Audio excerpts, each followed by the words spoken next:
ఓం మహాగణాధిపతయే నమః. ఓం గురుభ్యో నమః. ఓం శ్రీమాత్రే నమః.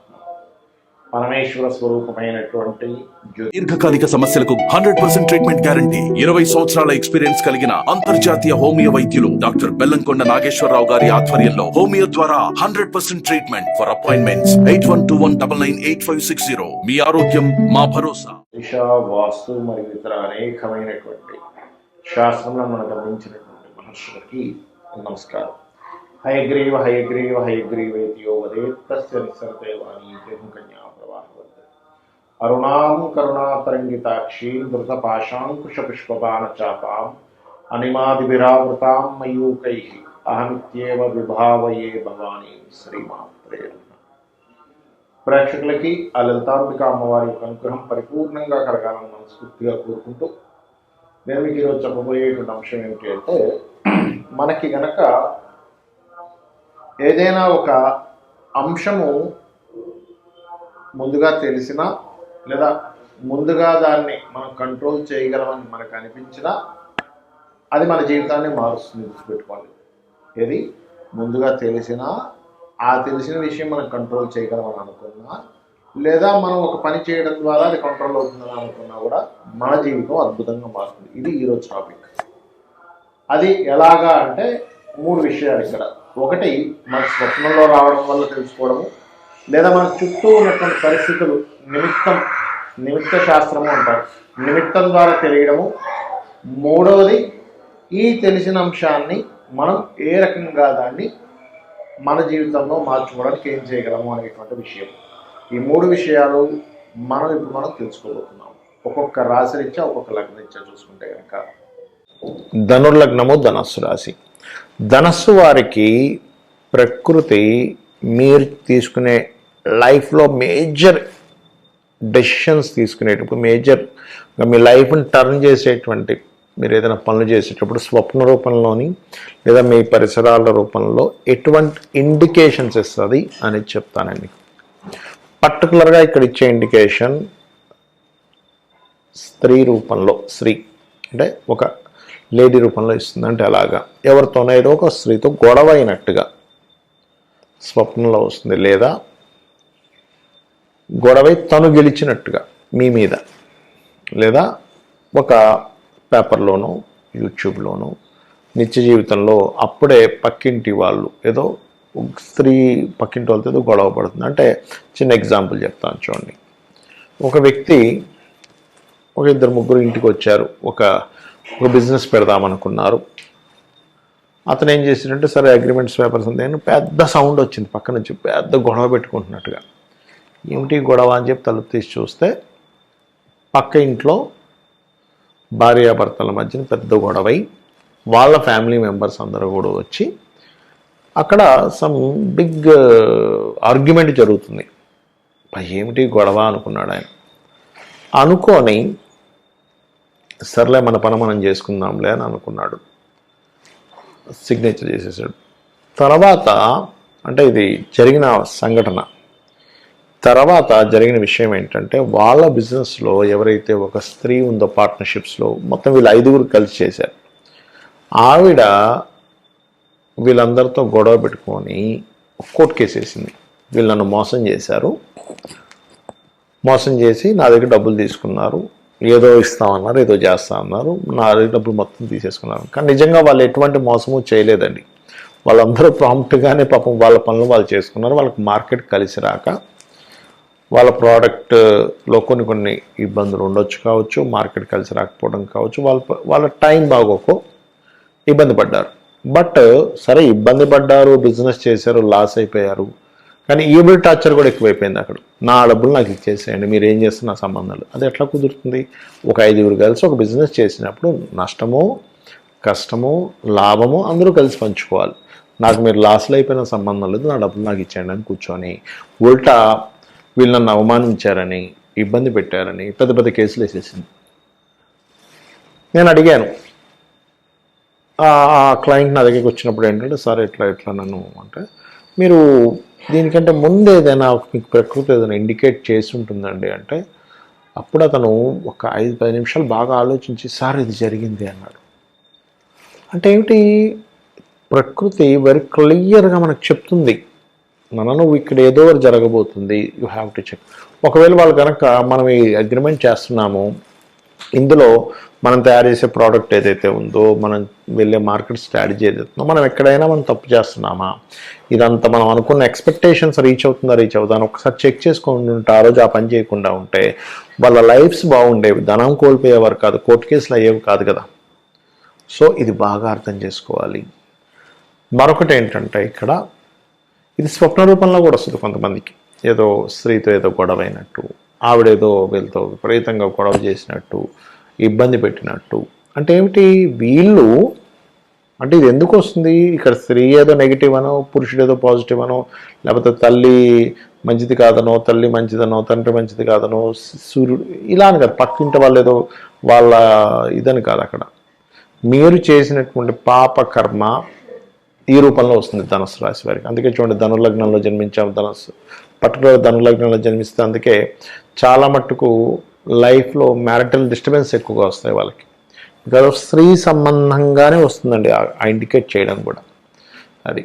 సో మీరు మరి చేయాల్సింది ఏమిటి, లక్ష్మీ నరసింహస్వామి యొక్క ఆరాధన చేయాలి. ఓం లక్ష్మీ నరసింహస్వామి అని అనుకుంటూ ప్రతి డెసిషన్ చేసేటప్పుడు, సంతకం పెట్టేటప్పుడు చేయండి. ఖచ్చితంగా మీకు విజయం మీ తోడు ఉంటుంది. అయితే ఇప్పుడు నేను చెప్పినటువంటి అంశం ఏదైతే ఉందో దీనికి కొన్ని కండిషన్స్ ఉంటాయి. అదేమిటి అంటే, ఒకటి గుర్తుపెట్టుకోండి, మీకు ఏదైనా ఒక స్వప్నం వచ్చింది అంటే దానికి మీరు ఉదయం దాని గురించి ఆలోచించిన, అంటే స్వప్న శాస్త్రంలో ఉన్న రూల్స్ అండి ఇవన్నీ. ఉదయం పూట దాని గురించే తదేకంగా ఆలోచించిన ఆ స్వప్నం వస్తే దానికి సంబంధం లేదు. లేదా మీరు దాని గురించి ఎవరితోనైనా మాట్లాడినా, లేనట్లయితే మీకు అనారోగ్యంతో ఉండి ఆ స్వప్నం వచ్చినా, మీరు అది ఊహించుకున్న దాని గురించి, ఇలా జరుగుతుందేమో ఊహించుకున్న స్వప్నంలోకి వస్తే ఆ స్వప్నానికి మీకు సంబంధం లేదు, గుర్తుపెట్టుకోండి. ఇక మరొక విషయం ఏంటంటే, ఏదైనా ఒక అంశం, ఏదైనా ఒక గుడ్ సైన్ కావచ్చు, బ్యాడ్ సైన్ కావచ్చు, మీరు ఒక పని స్టార్ట్ చేసే ముందు రిపీటెడ్గా ఇస్తుంది అంటే మీరు అర్థం చేసుకోవాల్సింది ఏంటంటే, it's going to something good or something bad. అంటే అలాగా మనం ఒక పని స్టార్ట్ చేద్దాం అనుకున్నాం, అంతట్లో ఒక ఫోన్ వచ్చి ఒక బ్యాడ్ న్యూస్ వినబడింది, వెంటనే ఆపేయడం మంచిది అక్కడ.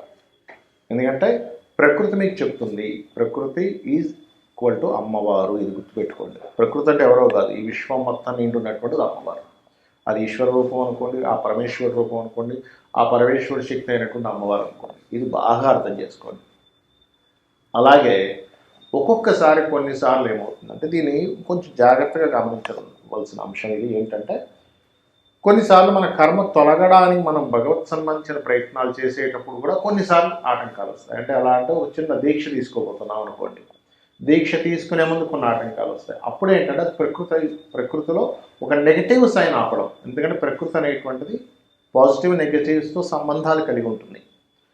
అంటే దేవతా శక్తులతోనే ఉంటుంది, అసుర శక్తులతోనే ఉంటుంది, కర్మ ఉంటుంది. కర్మ ఏం చేస్తుందంటే, నువ్వు ఈ దీక్ష తీసుకోవడం వల్ల నువ్వు బాగుపడతావు కాబట్టి, నీ యొక్క లైఫ్ అద్భుతంగా వెళ్ళబోతుంది కాబట్టి, అంటే భగవద్ ధ్యానంలో వెళ్ళినప్పుడు నీ యొక్క కర్మ దగ్ధం అవుతుంది. అయ్యేటప్పుడు కూడా కొన్ని ఆటంకాలు వస్తాయి.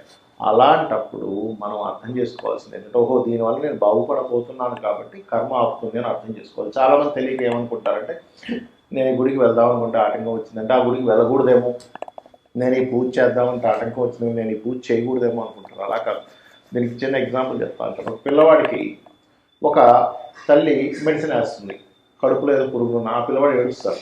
అయ్యో ఏడుస్తున్నాడు కాబట్టి వద్దేమో అనుకుంటే ఎట్లా, ఆ పిల్లవాడు చేదుగా ఉంది కాబట్టి వద్దంటాడు. లేకపోతే పిల్లవాడు స్కూల్కి వెళ్ళడానికి ఇష్టపడట్లేదు కానీ ఆపం కదా. అంటే ఏమిటి, ఒక మంచి పనికి మాత్రం వీటిని తీసుకోకూడదు. అంటే అలాగా ఒక ధర్మమైనటువంటి పని చేస్తున్నాము, ఒక లోక కళ్యాణం కోసం ఒక పని చేస్తున్నాము, ఒకరికి దానం ఇస్తున్నాము.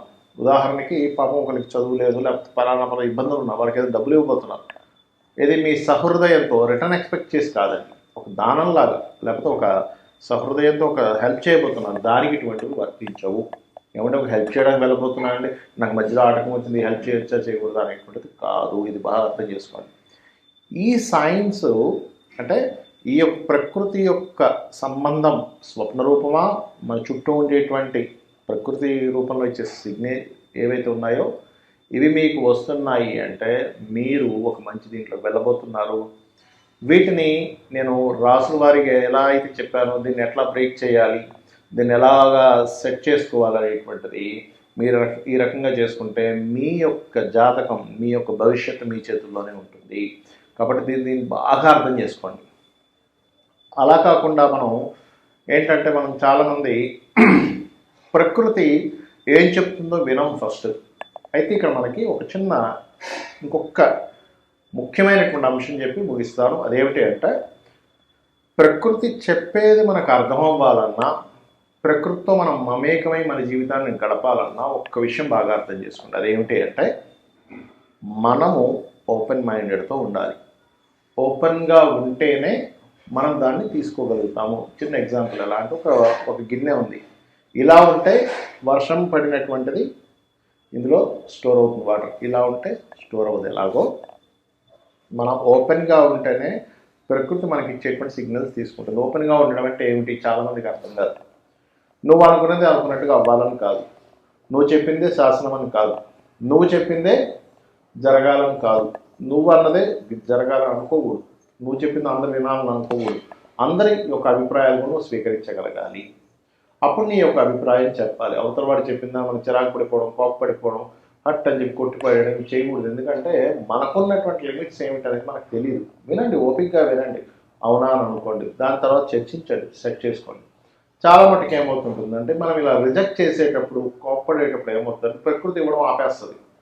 ప్రకృతి ఏం చేస్తుందంటే మన చుట్టూ ఉన్న మనుషుల రూపంలోనో జంతువుల రూపంలోనో కొన్ని ఇండికేషన్స్ ద్వారా మనకి చెప్తూ ఉంటుంది. మనం ఎప్పుడైతే ఇది పనికిరాదు, నువ్వు చెప్పకు, నువ్వు నాకు చెప్పేంతటి వాడివా, నేనే నీకంటే గొప్పవాడిని, నేనే నీకంటే బాగా తెలివైన వాడిని, నువ్వెంత నా ముందు అనేటువంటి ఒక అహంకార ధోరణితో మనం కనుక వెళ్తున్నామంటే మన యొక్క లైఫ్ జర్నీలో అది ఏమవుతుంది అంటే అది అక్కడికి ఆపేస్తుంది. ఓకే, ఇతనిలో కామక్రోధాలు బాగా పెరిగిపోయారు అనమాట, నేను చెప్పాల్సిన అవసరం లేదు అనేటువంటిది. అంటే దాని అర్థం ఏమిటి? ప్రకృతిలో ఉన్నటువంటి అసుర శక్తులు మనల్ని ఆవహిస్తున్నాయి. ప్రకృతిలో ఉన్నటువంటి దైవీ శక్తులు మనం ఆవహించాలన్నా, ప్రకృతిలో ఉన్నటువంటి దైవీ శక్తులు మనతో తోడుండాలన్నా మనం త్రిగుణమును గెలవాలి. అయితే ఇక్కడ ఇప్పుడు ఉన్నటువంటి సిచ్యువేషన్స్లో, ఇప్పుడు రాహు ఉన్నటువంటి సిచ్యువేషన్ కానివ్వండి, శని ఉన్నటువంటి సిచ్యువేషన్ కానివ్వండి, కేతు ఉన్న సిచ్యువేషన్స్ కానివ్వండి, ముఖ్యంగా ఉదయాన్నే నిద్ర లేచి ఒక్కసారి మీరు గణపతిని, అంటే నాకు ఏ రాశి నక్షత్రం ఏమీ తెలియదండి అప్పుడు ఏం చేయాలని చాలామంది అడుగుతూ ఉంటారు. పొద్దున్న నిద్ర లేచిన వెంటనే కూడా మీరు ఒక్కసారి మహాగణపతిని తలుచుకోవడం, 2 నిమిషాలు స్కందుడిని దర్శనం చేసుకోండి, ఫోటో చూసి లేకపోతే ఏదైనా ఫోన్లో పెట్టుకొని. దాని తర్వాత చక్కగా మీరు మీ యొక్క నిత్య జీవితాన్ని గడపండి నిద్రపోయేటప్పుడు. ఎందుకంటే ఉదయం నిద్ర లేచిన వెంటనే మీరు ఎప్పుడైతే అది చేశారో ఆటోమేటిక్గా ఆ రోజంతా కూడా జపం చేసిన ఫలితం వస్తుందని శాస్త్రం చెప్తుంది. నిద్రపోయే ముందు నమశివాయ పంచాక్షరి మంత్రాన్ని చేస్తూ అలా నిద్రలోకి వెళ్ళండి. రాత్రి నుంచి ఉదయం వరకు మీరు చేసినటువంటి జప ఫలితంలాగా వస్తుందట. అంటే రాత్రి నిద్రపోయినప్పటి నుంచి నిద్ర లేచిన వరకు చేసిన జపం వస్తుంది. ఇంతకంటే గొప్పది మరొకటి లేదు. ఎందుకంటే మీరు 24 అవర్స్ మీరు దైవ నామస్మరణలోనే ఉన్నారని చెప్పి మీకు అర్థం. అంటే అప్పుడు ఏమవుతుంది, దైవం మనతో ఉంటుంది.